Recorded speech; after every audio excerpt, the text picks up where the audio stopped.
Hello everyone, मैं Sudha Singh ideal institute में आप सभी का बहुत बहुत स्वागत करती हूँ। दोस्तों, इस समय हमारा टॉपिक चल रहा है अलंकार। पिछले वीडियो में हम लोगों ने अनुप्रास अलंकार और उसके भेद के बारे में पढ़ा। आज हम लोग यमक, श्लेष और वक्रोक्ति अलंकार के बारे में पढ़ेंगे। आइए शुरू करते हैं। यमक अलंकार आइए जानते हैं किसे कहते हैं। जब कोई शब्द दो या दो से अधिक बार आए, जब कोई शब्द दो या दो से अधिक बार आए और दोनों बार उसका अर्थ अलग अलग हो, वहां पर यमक अलंकार होता है। उदाहरण के लिए जैसे पहला उदाहरण देखेंगे,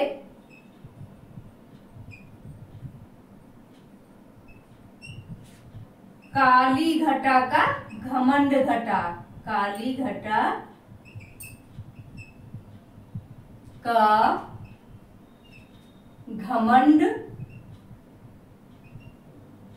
घटा। काली घटा का घमंड घटा, नभमंडल तारक वृंद खिले। काली घटा यानी इसका अर्थ हो गया बादल, और यहां घटना यानी कम होना, कम होना। ये दोनों शब्द काली घटा यानी घटा शब्द दो बार आया हुआ है, दोनों का अर्थ अलग अलग हो गया। यहाँ पर एक घटा का अर्थ है बादल, दूसरी घटा का अर्थ है कम होना। दूसरा उदाहरण देखते हैं, तीन बेर खाती थी वह। तीन बेर खाती थी। तीन बेर खाती थी वह, तीन बेर खाती हैं।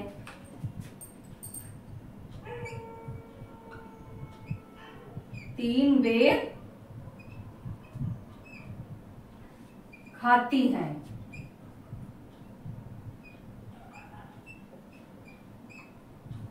तीन बेर खाती थी वह, तीन बेर खाती हैं। तीन बेर, पहले तीन बेर का मतलब हो गया संख्या यानी तीन बार, और दूसरे बेर का अर्थ है यहाँ पर फल, यानी बेर शब्द दो बार आया है लेकिन दोनों का अर्थ अलग अलग है। और अगला उदाहरण है जैसे माला फेरत जुग भया, फिरा न मन का फेर, कर का मन का डारी दे, मन का फेर।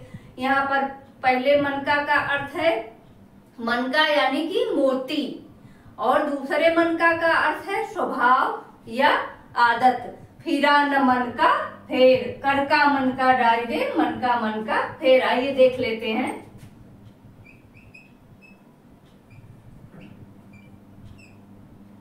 कर का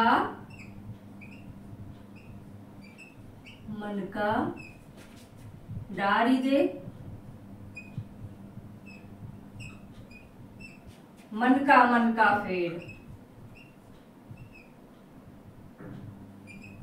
मन का फेर, कर का मन का डारी दे। यहाँ पहले मन का अर्थ है मोती,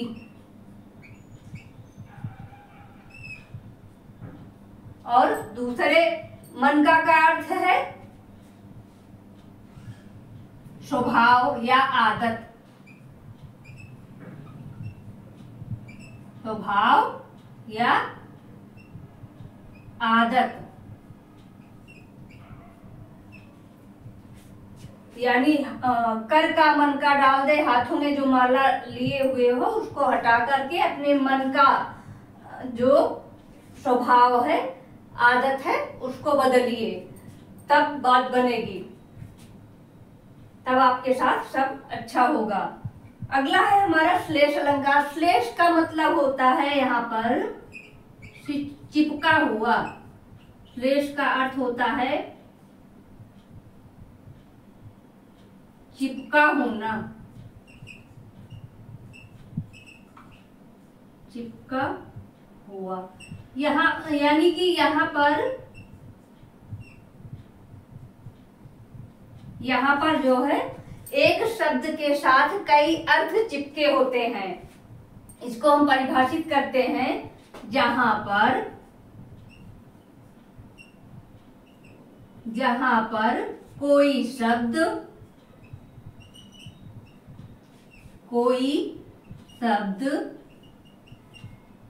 एक ही बार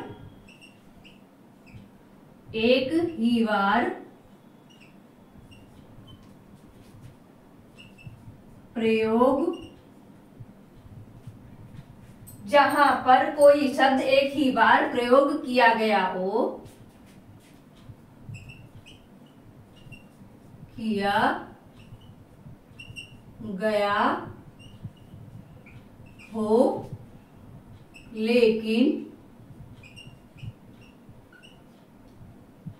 लेकिन घटना या प्रसंग के अनुसार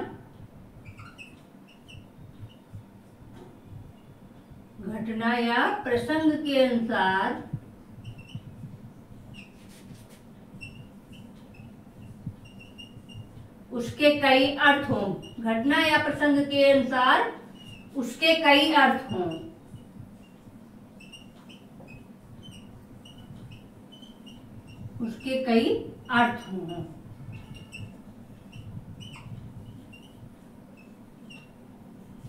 जहां पर कोई शब्द एक ही बार प्रयोग किया गया हो लेकिन घटना या प्रसंग के अनुसार उसके कई अर्थ हों, वहां श्लेष अलंकार होता है।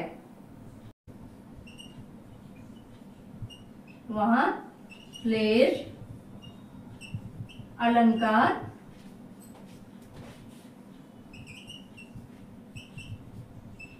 होता है।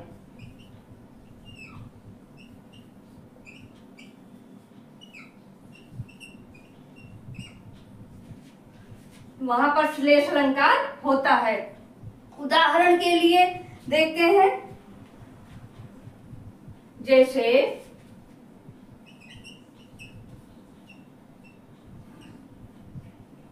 है चरण धरत चिंता करत चितवत चारों ओर, सुवरन को खोजत फिरत कवि व्यभिचारी चोर। उदाहरण लिखेंगे, सुवरन को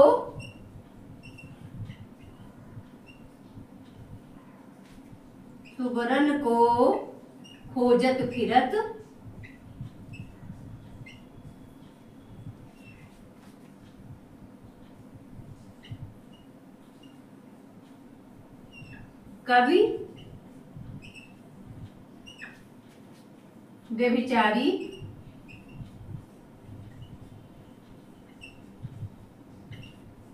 कवि व्यभिचारी चोर।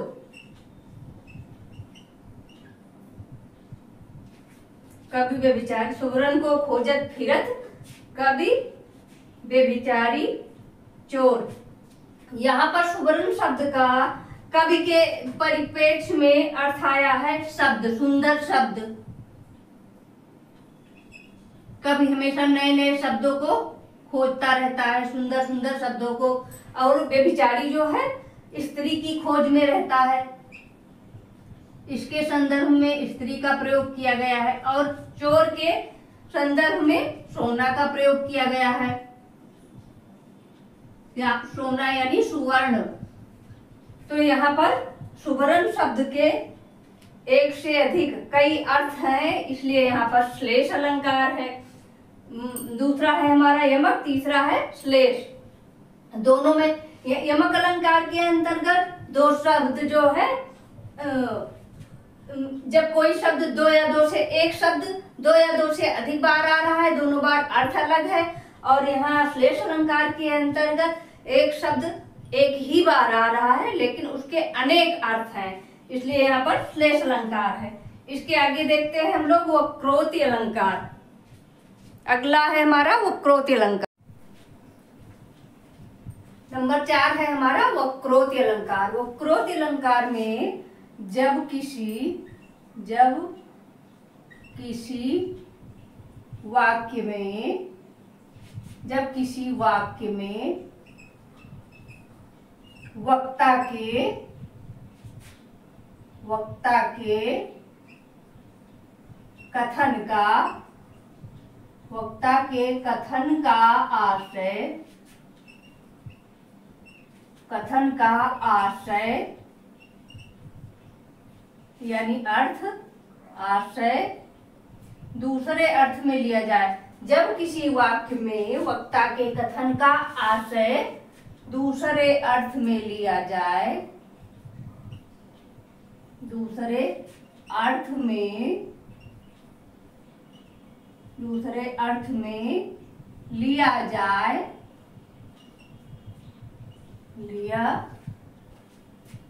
जाए वहां वक्रोक्ति अलंकार होता है। वहां वक्रोक्ति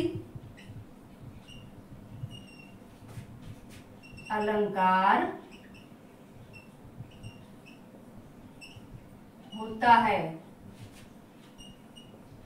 वहां वक्रोक्ति अलंकार होता है। इसका जैसे नाम से ही हम लोग देख रहे हैं, इसका नाम है वक्रोक्त। वक्र मतलब टेढ़ा मेढ़ा, तिरछा, यानी सीधा अर्थ ना समझ करके उसका दूसरा अर्थ समझा जाए, वहां वक्रोक्ति अलंकार होता है। वक्रोक्ति अलंकार दो प्रकार का होता है। कौन कौन सा है? पहला है काकु वक्रोक्ति। काकु वक्रोक्ति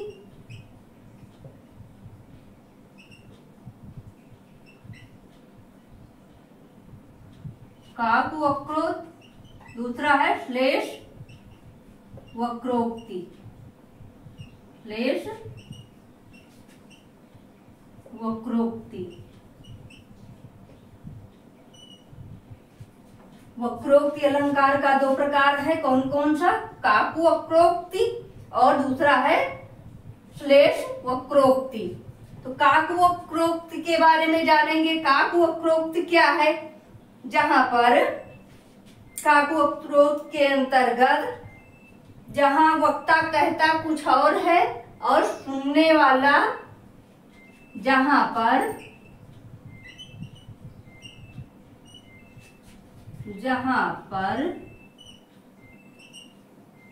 वक्ता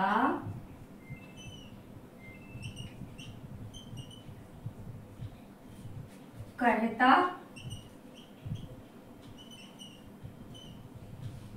कुछ और है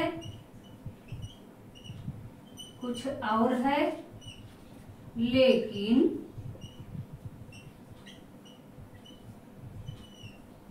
सुनने वाला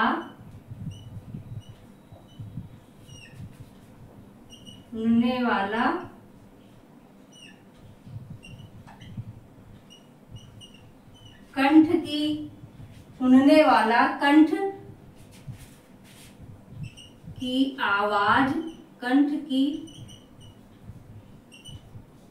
आवाज के कारण, कंठ की आवाज के कारण या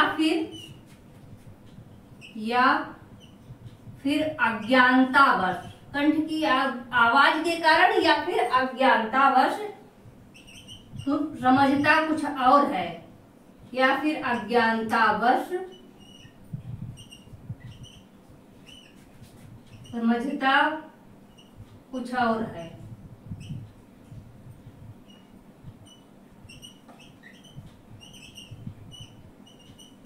समझता कुछ और है, वहां पर काकु वक्रोक्ति होता है।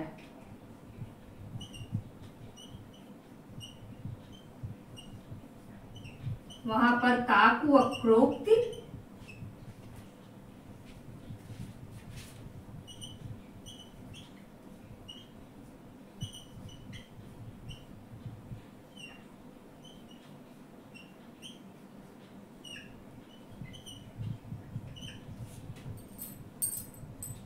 यानी कि काकु वक्रोक्ति के अंतर्गत अगर वक्ता कहता कुछ और है लेकिन सुनने वाला कंठ की आवाज के कारण, यानी कि बोलने के तरीके के कारण, या फिर उसको ज्ञान नहीं है, अज्ञानतावश, वो समझ नहीं पा रहा है कि सामने वाला क्या कह रहा है, वो अपने समझ से कुछ और समझ रहा है, तो वहां पर काकवक्रोक्ति होता है।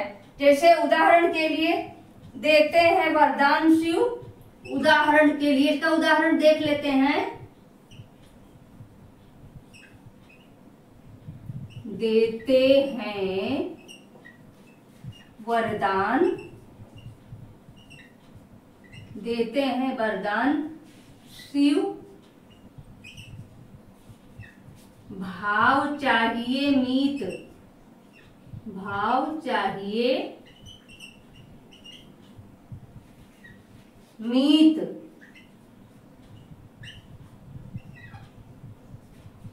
देते हैं वरदान शिव, भाव चाहिए मीत। भोले को, अगली लाइन है हमारी, भोले को, भोले को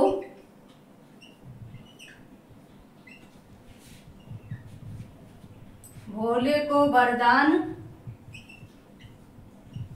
हेतु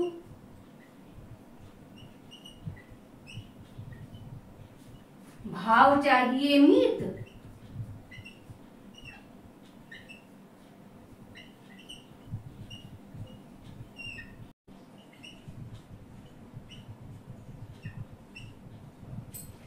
यहाँ पर एक मित्र अपने दूसरे मित्र से कह रहा है कि भगवान शिव बहुत ही भोले भंडारी हैं, वो वरदान दे देते हैं।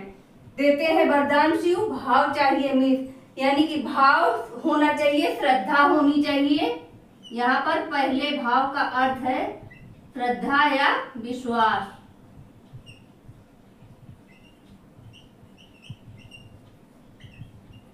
एक मित्र दूसरे मित्र से कह रहा है कि मन में श्रद्धा या विश्वास होना चाहिए, भगवान शिव वरदान देते हैं। दूसरा मित्र जो है उसको किस प्रकार समझ रहा है, दूसरी लाइन में बताया गया है कि भोले को वरदान हेतु भाव चाहिए मीत, यानी कि वो भाव का अर्थ उसका मूल्य,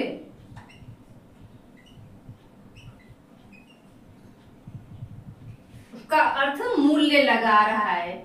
यानी कि वो समझ रहा है कि भोले भंडारी को, भगवान शिव को वरदान देने के लिए उसका पहले मूल्य देना पड़ेगा, तब वो वरदान देंगे। यहाँ पर ये क्वेश्चन मार्क की वजह से ये सारा पता चल रहा है। देते हैं वरदान शिव, भाव चाहिए मीत, यानी भगवान के प्रति हमको श्रद्धा या विश्वास होना चाहिए हमारा, तब वो वरदान देते हैं। और दूसरा मित्र उसको किस प्रकार समझ रहा है कि भोले को वरदान है तो भाव चाहिए मीत, क्या भोले भंडारी को वरदान उनसे प्राप्त करने के लिए उसे उसका मूल्य चुकाना पड़ेगा। तो ये इसका यहाँ पर दूसरा अज्ञानतावश दूसरा अर्थ समझ रहा है, इसलिए यहाँ पर वक्रोति यानी कि काकवक्रोति, वक्रोति के अंतर्गत काकवक्रोति अलंकार है। अगला देखेंगे, हमारा अगला है श्लेष वक्रोति। इस प्रकार वक्रोक्ति अलंकार का दूसरा प्रकार है हमारा श्लेष वक्रोक्ति। पहला है काकु वक्रोक्ति और दूसरा है श्लेष वक्रोक्ति। श्लेष वक्रोक्ति के अंतर्गत इसमें श्रोता जानबूझकर वक्ता के कथन का दूसरा अर्थ निकालता है, यानी उल्टा अर्थ निकालता है। वह जानता है कि वक्ता क्या कहना चाह रहा है, फिर भी वह उसका उल्टा ही अर्थ निकालता है। जैसे एक बार भगवान श्री कृष्ण और राधा जी दोनों एक दूसरे से नाराज हो गए, तो राधा जी ने आकर अपने घर में घर का किवाड़ बंद कर लिया। तो भगवान श्री कृष्ण उनको मनाने के लिए उनके घर गए, तो राधा जी ने अंदर से कहा कि को तुम हो इत आए कहाँ, आप कौन हो और यहाँ क्या करने आए हो।